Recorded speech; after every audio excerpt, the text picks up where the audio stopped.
Joe Rogan, like he seems interested in everything. Yes, and that's he brings people on that he knows nothing about anything. And that's the other side of it, where you can know a lot about something and I want to hear it, or you can know nothing about it and I want to learn with you. Yeah, like I don't watch Joe Rogan much, but when I used to watch him a little bit more often, I would always skip the Fight Companion episodes because just wasn't in the UFC, right. and it didn't take anything away from him. It's just something extra there for people who want it. And he's widened his scope enough where like there's something there for everyone. I love animals. He loves you animals. also opens up the door for you to learn about things you might have not been interested in. Exactly. If he has Neil deGrasse Tyson on, I'll learn a little bit about string theory. Yeah, some MKBHD was blocked by Gal Gadot. Oh yeah, that's great too. Yeah.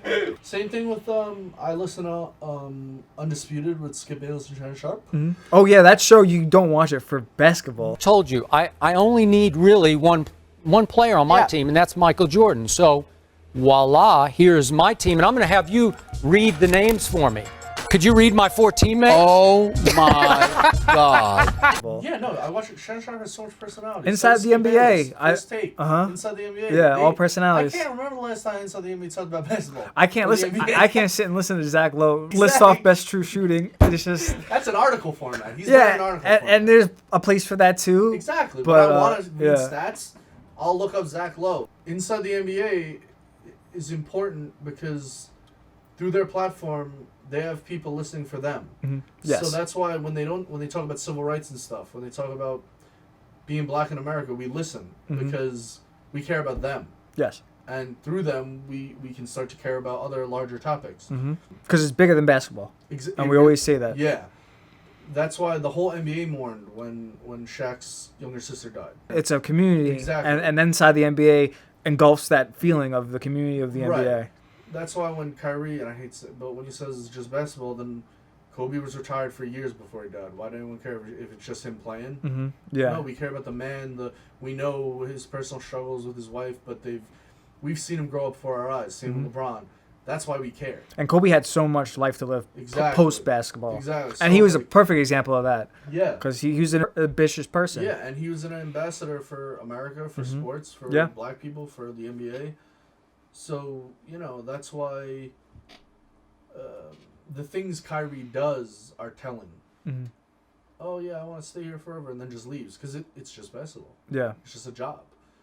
I'm not going to let anyone know what I'm doing. And that's sad because Kyrie does do things bigger than basketball. Like he's very active in his community. Exactly. I think there's something. The way he goes about it. The only reason why he's able to have that is because of basketball. Yes, and that's something else I want to touch on is that, like,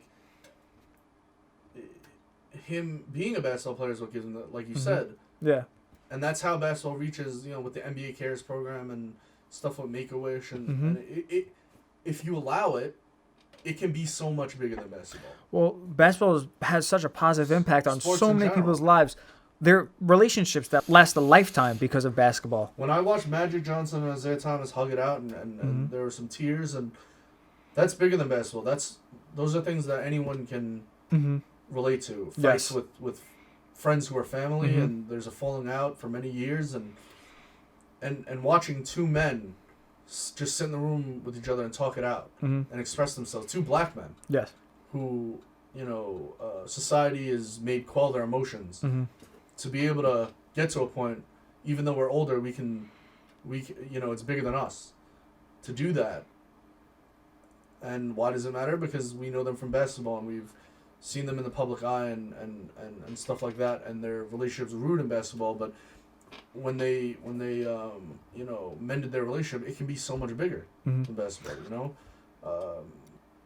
stuff like that when Stuart Scott passed, the whole community mourned, and there was an outpouring of support for his family and his daughters and stuff like that, and that goes beyond basketball to like a human thing. But it's through basketball that we learned and got to know him. I always joke that the NBA is the best reality show on television. Yeah. And reality shows in general are very fake and manufactured. But in the NBA specifically, players' personalities are put on such a limelight compared to other sports. Right. Real things happen to these people compared to in a reality show where they fake it. Oh, we have to have a fight in the restaurant tonight. When Draymond Green spoke about Andre Drummond, he's being, they're sitting him. so his trade value goes down. That affects his life. Right. It affects his life. And Draymond Green, in the post, he took that opportunity to speak about it and call that bullshit out. Because, you know, why is a team allowed to do that? Yeah. Why is a team allowed to lower my value when I'm willing and to we're play able and to talk about it because these players have this platform. They have the personality that people are paying attention to. Because otherwise, this would just get swept under the rug and no one would talk about it otherwise. Right. I hate when my mom says that. She's like, oh, they're making millions. That's not the point, though. They also make millions because they bring in millions. Exactly. Yeah. The point is respect. You're still a man. Exactly. You're still a person. And you don't get a certain amount of money and your rights get taken away. Exactly. If I don't have the opportunity to showcase my ability before a trade, that brings my value down. You're affecting my money and my family now and my living. Why is that fair? You know, because he'd be playing if he could. Like, he didn't give up on the team, but it's going to have the same effect. It's going to look like that. His trade value is going to go down. He's also expiring, so he's going to lose money in free agency. Exactly. Yet, you know, a big name like James Harden can kind of just give up and still make $1 billion, you know, $30 million a year because he has the. I was going to say, like, the whole situation with Drummond doesn't even make sense because now the Cavs lose too by doing that. Don't you want him to play? Don't you want to be able to move him and get something back for him? Just doesn't make any sense. The same thing with the James Harden situation. James Harden ended up hurting everybody else, including himself, because he hurt his trade value. So he made it impossible for the Rockets to trade him at a certain point. But until he started playing again. And that's why I have a problem with the stuff Kyrie does, because, like, it's there are players, if given your superstar position, wouldn't do that.